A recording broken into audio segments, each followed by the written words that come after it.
खंड का विचार करते हुए हम लोगों ने प्रारंभ में अनुमान का विचार किया। बीच में जो 3 लिंग है, केवल अन्वय व्यतिरेकी, केवल अन्वयी, केवल व्यतिरेकी, 3 लिंगों का विचार किया। लिंगों के विचार के पश्चात हेत्वाभास का और सपक्ष, विपक्ष, पक्ष इनका विचार हुआ और हेत्वाभास का विचार प्रारंभ किया गया। हेत्वाभास ये वस्तुतः अनुमान खंड ये बहुत महत्व का है। न्याय का प्राण समझो अनुमान खंड। यह समझ में आया तो आपको बहुत से ग्रंथ समझ में सरलता से आते हैं। इसलिए अनुमान बहुत महत्व का है।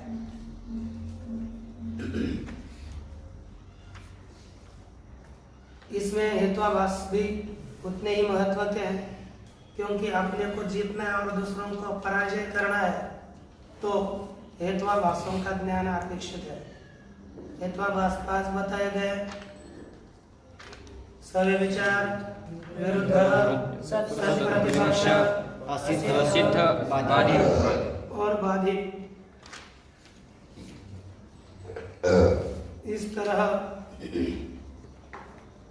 5 प्रकार के हेत्वाभास बताए गए हैं।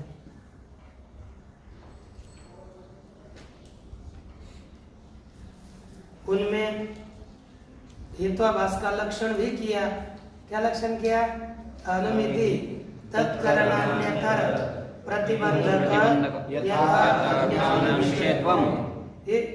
ये लक्षण अच्छी तरह है। अनुमिति और अनुमिति के साधन का प्रतिबंध करने वाला जो यथार्थ ज्ञान, उसका विषय हेत्वाभास होता है। हेत्वाभास, प्रथम हेत्वाभास लिया सव्यभिचार, जिसे हम व्यभिचारी हेतु कहते हैं ना, व्यभिचार कहते हैं। अब ये भी 3 प्रकार का बताया। साधारण व्यभिचार, असाधारण व्यभिचारी हेतु और अनुपसंहारी। इसमें हम साधारण का विचार किया। साधारण का लक्षण बताया। साध्याभाववत् वृत्तित्वम् साधारण व्यभिचारिणो लक्षणम्। क्या बताया? साध्याभाववत् वृत्तित्वम् साधारण व्यभिचारिणो लक्षणम्। ये लक्षण बताया और इसका दृष्टांत दिया। पर्वतो वन्यमान प्रमेयत्वात्। ये उदाहरण दिया। ये व्यभिचारी क्यों है? क्योंकि वह साध्य वन्य, साध्याभाव वन्य भाव, वन्य भाववान जलरद, और जलरद में भी एक प्रमेयत्व हेतु रहता है। इसीलिए यह हेतु व्यभिचारी है, साधारण व्यभिचारी है। इसका विचार पूरा हुआ। अब असाधारण व्यभिचारी का हम विचार आरंभ करने वाले हैं। पढ़ो, क्या चीज है? पढ़ो जी। सर्वसपक्ष विपक्ष व्यावृत्तः। पूरा बोलना है, पूरा पढ़ा कर ना। सर्वसपक्ष विपक्ष व्यावृत्त पक्षमात्र वृत्तिर साधारणः। इतना पढ़ने में क्या जाता है? हाँ, सर्वसपक्ष विपक्ष व्यावृत्तः पक्षमात्र वृत्ति असाधारण। असाधारण का लक्षण किया कि सपक्ष विपक्ष व्यावृत्त केवल लिख देगा। अर्थ क्या होगा इसका? सपक्ष से विपक्ष से व्यावृत्त केवल पक्ष में ही रहने वाला हेतु असाधारण है। क्या बताया गया? सपक्ष से विपक्ष से व्यावृत्त केवल पक्ष में रहने वाला हेतु अर्थात जो सपक्ष में भी नहीं रहता, विपक्ष में भी नहीं रहता, केवल पक्ष में रहता है। सपक्ष सभी सपक्षों से विपक्षों से व्यावृत्त केवल पक्ष में रहने वाला हेतु असाधारण है, असाधारण व्यभिचारी है। इसको अन्वय दृष्टांत भी नहीं रहता और व्यतिरेक दृष्टांत भी नहीं रहता, कोई दृष्टांत नहीं, बस पक्ष में रहता है, उतना मात्र है।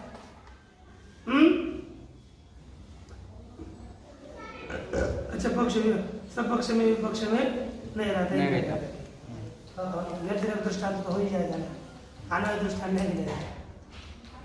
जैसे उदाहरण दिया, यथा शब्दो नित्यः शब्दत्वात् इति, क्या उदाहरण दिया है? शब्दो नित्यः शब्दो नित्यः शब्दत्वात् इति। शब्द कैसा है? नित्य है। क्यों? शब्दत्व, उसमें शब्दत्व होने से शब्द नित्य शब्दत्वात्, है कि नहीं? शब्द नित्य शब्दत्वात्। एक मुझे बताओ, ये पक्ष क्या हो गया? पक्ष, शब्द शब्द। सपक्ष क्या होगा? साध्य क्या होगा बताइए पहले। नित्य, नित्यत्व। साध्य क्या है? नित्यत्व। इतना तो समझ में आ रहा है ना। माही था के वान को जोड़ी साध्यवान। जवान मान नहीं मान को जोड़ने वाले साध्य समझ। तो साध्य क्या हो गया? नित्यत्व। क्या हो गया? नित्यत्व। नित्यत्व साध्य है। सपक्ष को किसे कहते हैं? निश्चित साध्यवान। साध्यवान। सपक्ष। सपक्ष क्या होगा? आकाश भी, ये सपक्ष बने। आकाश। विपक्ष क्या होगा? निश्चित साध्याभाव। साध्य क्या है? नित्यत्व। नित्यत्व। साध्याभाव क्या चीज है? नित्यत्व भाव। साध्य का भाव, दूसरा का नहीं। नित्यत्व भाव किसमें है? घट में। घट में नित्यत्व नहीं है, नित्यत्व है। तो घट हो गया विपक्ष, आकाश हो गया सपक्ष, और पक्ष हो गया शब्द। अगर पक्ष सपक्ष विपक्ष। विपक्ष, जो हेतु पक्ष में नहीं रहता, सपक्ष में नहीं रहता। शब्दत्व आकाश में रहता है? नहीं। शब्दत्व किस में रहता है? शब्द में। शब्द में। शब्दत्व किस में रहता है? शब्द में। आकाश में नहीं। शब्द आकाश में रहता है। शब्द किस में रहता है? देखो क्या होता है ना, शब्दत्व शब्द में और शब्द आकाश में रहता है, लेकिन शब्दत्व आकाश में नहीं रहता। नहीं रहता, ये ध्यान दीजिए, है कि नहीं? शब्दत्व शब्द में, शब्द आकाश में, लेकिन साक्षात शब्द तो आकाश में नहीं रहता। अर्थात हेतु पक्ष में नहीं रहा, शब्दत्व हेतु पक्ष में नहीं रहा, है ना? सपक्ष में पक्ष बोला, शब्दत्व हेतु किस में नहीं रहा? सपक्ष में। सपक्ष में नहीं रहा। तो देखिए घट में क्या रहेगा? घटत्व। शब्दत्व नहीं रहता। जो हेतु पक्ष में रहता है केवल, सपक्ष में नहीं रहता और विपक्ष में नहीं रहता, में भी नहीं रहता, वो हेतु कैसा है? असाधारण व्यभिचारी। कैसा है? असाधारण व्यभिचारी। तो ये शब्दत्व हेतु कैसा मिला? असाधारण व्यभिचारी। क्यों असाधारण व्यभिचारी हो गया? केवल पक्ष में। क्योंकि ये केवल पक्ष में रहता है। सपक्ष विपक्ष में से व्यावृत्त केवल पक्ष में रह रहा है, इसे क्या कहेंगे हम? असाधारण व्यभिचारी। असाधारण व्यभिचारी। क्या कहेंगे? असाधारण व्यभिचारी। अच्छा, ये हो गया।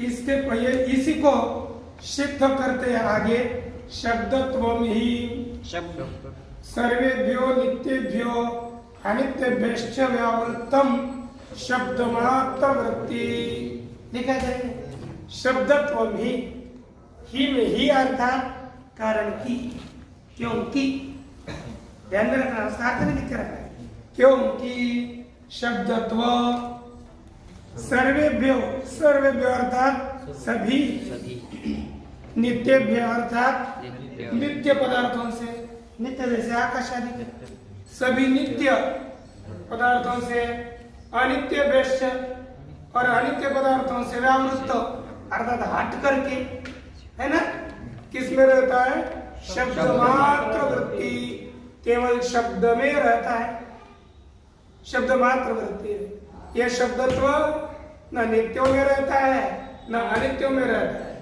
नित्य अनित्य इन दोनों से हटकर केवल शब्द मात्र में रह रहा है इसलिए ये शब्द तो हेतु कैसा हो गया असाधारण व्यभिचारी कैसा हो गया असाधारण व्यभिचारी व्यभिचारी हेतु है कि नहीं ये निर्णय हो गया तो अब इसका पदकृत्य देखिए केवल समास किया पहले सर्वे एष पक्षाः विपक्षाः तेभ्यः व्यावर्तते इति सर्व सपक्ष विपक्ष व्यावृत सामासिक शब्द है पहले कर्मधारय समास आप सीखेंगे ना फिर एक एक पता चलेगा अब आप पूछ सकते हो फिर यहाँ पर क्या समास हुआ है यहाँ पर क्या समास हुआ है आपको समझ में नहीं आया तो पूछ सकते हैं ना अभी तक तो आपका भिन्न थी लेकिन नहीं आया तो पूछना चाहिए तो देखिए यहाँ बताया सभी सपक्ष और विपक्ष कौन कौन सभी सपक्ष विपक्ष तेभ्य उनसे सभी सपक्ष और विपक्ष उनसे व्यावर्तते हट जाता है उसमें नहीं रहता उसे क्या कहते हैं सर्व सपक्ष विपक्ष व्यावृत्त सभी सपक्ष विपक्ष से दूर हटा हुआ व्यावृत्त हुआ जो हेतु है वही कौन सा है असाधारण व्यभिचारी ये देखो कितना हो गया ना इस तरह अर्थ है आपने इससे पहले एक व्याप्ति पढ़ी हो एक हेतु पढ़ा था केवल व्यतिरेक केवल व्यतिरेक हेतु अपना अनुमान क्या था पता है बताइए पृथ्वी इतरेभ्यो विद्यते गंधवत्व गंधात् इतना करें गंधवत्व अर्थात गंध क्या अनुमान हो गया बोलिए पृथ्वी बोलिए पृथ्वी इतरेभ्यो विद्यते गंधवत्वात् बोलिए पृथ्वी इतरेभ्यो विद्यते गंधवत्वात् गंधात् किंवा गंधवत्वात् ये बोल गंधवत्व और गंध एक चीज है गंधत्व अलग है गंधत्व गंध में रहेगा पृथ्वी में नहीं रहेगा गंधवत्वात् अथवा गंधात्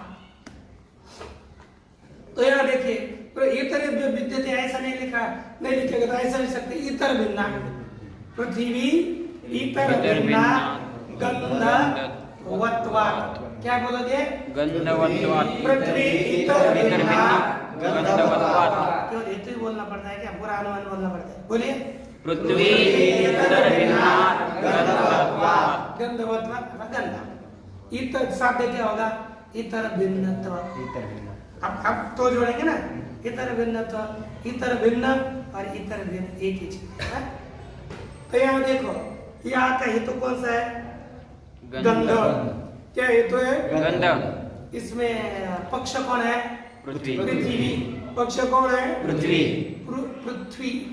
पृथ्वी बोलता का पृथ्वी दो शब्द है पृथ्वी और पृथ्वी तो हलंत है और में रसोई कार भी है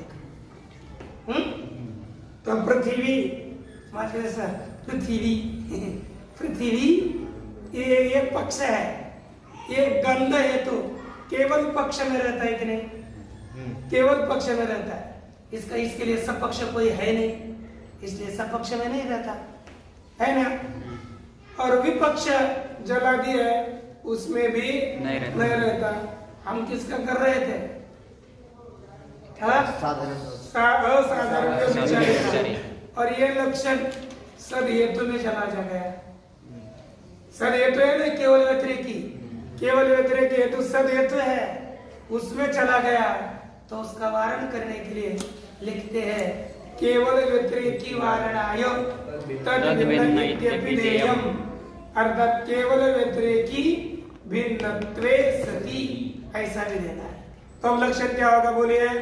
केवल पीछे केवल व्यतिरेकी भिन्नत्वे सति, केवल व्यतिरेकी भिन्नत्वे सति, केवल व्यतिरेकी भिन्नत्वे सति, केवल व्यतिरेकी भिन्नत्वे सति, सपक्ष सर्व सपक्ष विपक्ष व्यावृत्तत्वे सति, सर्व सपक्ष विपक्ष व्यावृत्तत्वे सति, पक्षमात्र वृत्तित्वम्, पक्षमात्र वृत्तित्वम्, असाधारणस्य असाधारण व्यभिचारिणो लक्षणम्, असाधारण व्यभिचारिणो लक्षणम्।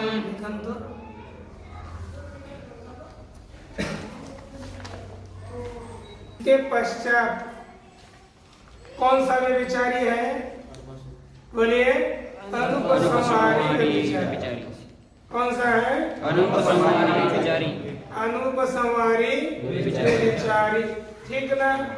तो अब पुनः बोलिए अन्वय व्यतिरेक दृष्टांत रहितो अनुपसंहारी, अन्वय व्यतिरेक दृष्टांत रहितो अनुपसंहारी, अन्वय व्यतिरेक दृष्टांत रहितो अनुपसंहारी, अन्वय व्यतिरेक दृष्टांत रहितो अनुपसंहारी, अन्वय व्यतिरेक दृष्टांत रहितो अनुपसंहारी, अन्वय व्यतिरेक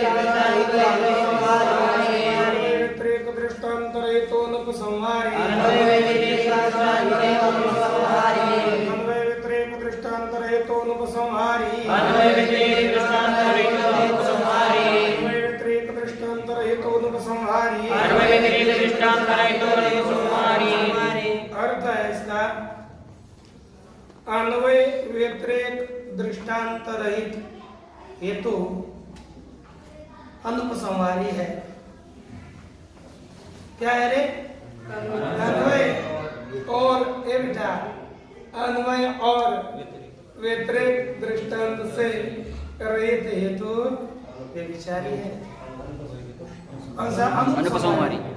अनुपसंहारी व्यभिचारी है। अन्वय और व्यतिरेक दृष्टांत रहित हेतु अनुपसंहारी व्यभिचारी है। इसके लिए अन्वय दृष्टांत भी नहीं होता और व्यतिरेक दृष्टांत भी नहीं होता। उसे क्या कहेंगे? अनुपसंहारी। अनुपसंहारी हेतु। जैसे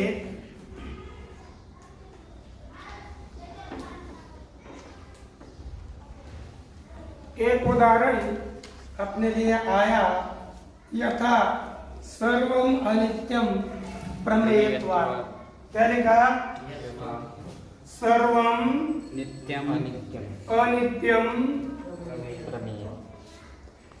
प्रमेयत्वात्। बोलिए पूरा। सर्वम अनित्यम प्रमेयत्वात्, सर्वम अनित्यम प्रमेयत्वात्, सर्वम अनित्यम प्रमेयत्वात्, सर्वम अनित्यम प्रमेयत्वात्, सर्वम अनित्यम प्रमेयत्वात्, सर्वम अनित्यम प्रमेयत्वात्, सर्वम अनित्यम प्रमेयत्वात्, सर्वम अनित्यम प्रमेयत्वात्, सर्वम अनित्यम प्रमेयत्वात्, सर्वम अनित्यम प्रमेयत्वात्, सर्वम अनित्यम प्रमेयत्वात्।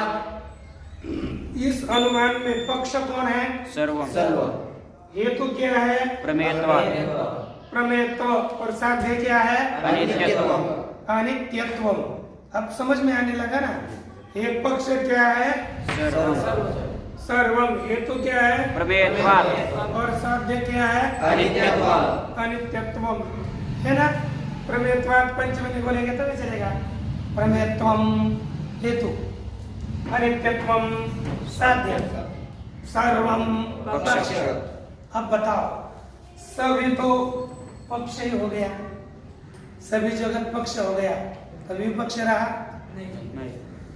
पक्ष छोड़ करके दूसरा भी पक्ष होता है तो पक्ष रहा। पक्ष क्या है? सपक्ष रहा नहीं। सपक्ष नहीं। सपक्ष ही अन्वय दृष्टांत होता है। सपक्ष में ही अन्वय दृष्टांत होता है, सपक्ष नहीं रहा। और सभी तो पक्ष हो गया, विपक्ष भी नहीं रहा।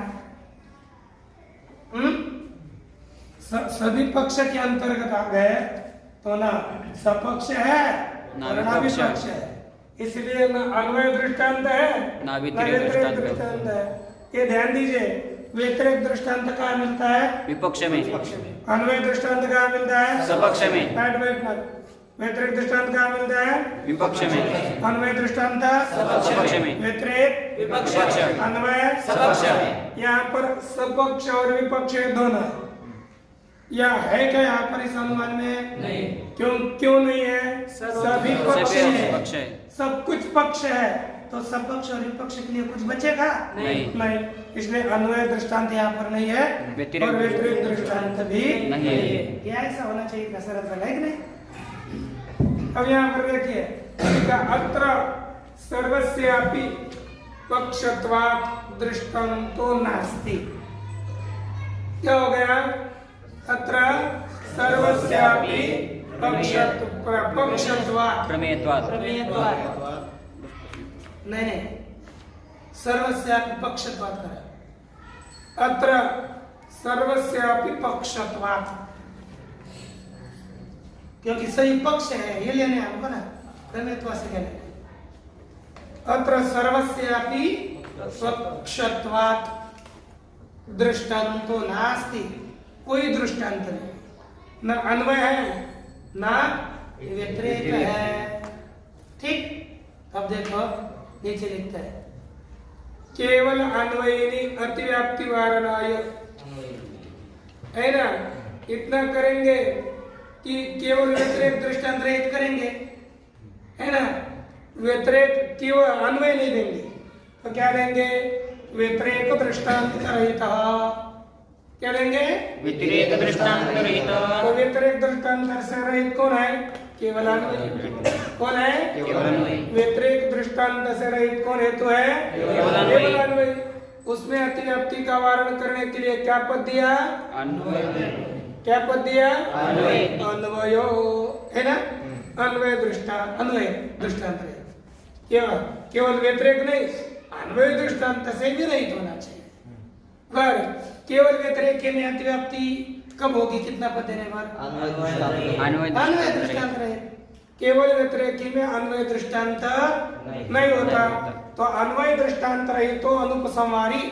ऐसा करने के बाद किसमें अतिव्याप्ति होती है? व्यतिरेक में। किसमें होती है? व्यतिरेक में। उसमें अतिव्याप्ति का वारण करने के लिए क्या पद देना पड़ेगा? व्यतिरेक।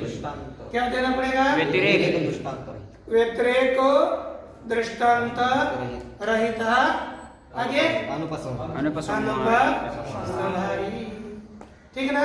तो दोनों ही पद देने पड़ेंगे, अन्वय और व्यतिरेक दृष्टांत रहित अनुपसंहारी। पहले का केवल अन्वय में, केवल अन्वयिनी अतिव्याप्ति वारणाय अन्वयति, केवल व्यतिरेक के लिए अतिव्याप्ति वारणाय व्यतिरेकी। अत्र पद है, अत्र सर्वस्यापि पक्षत्वात् लिखा कि नहीं? तो अत्र का क्या अर्थ है? उपदर्शित अनुमाने, है ना? अभी दिखाए गए अनुमान में सर्वस्यापि पक्षत्वात्, सभी पक्ष होने से। यहाँ पर कौन सा दृष्टांत नहीं है? क्या नहीं है? सर्वस्यापि पक्षत्वात् दृष्टांतो नास्ति। ये इस तरह से। और इन तीन प्रकार के साधारण, असाधारण, ये जो और अनुपसंहारी विचार है, इनमें पहला जो विचार है, तो विचार है कौन सा? साधारण विचार है ना? ये बहुत महत्व का है, ये ज्यादा ध्यान में रखना चाहिए। साध्याभाववद वृत्तित्वम्, ये आदि ध्यान में रखिए। इसके बाद दूसरा हेतु आता है विरुद्ध। इस विरुद्ध का विचार कल ही करेंगे। ओम पूर्णमदः पूर्णात् पूर्णमुदच्यते पूर्णस्य पूर्णमादाय पूर्णमेवावशिष्यते। ओम शांति शांति शांति।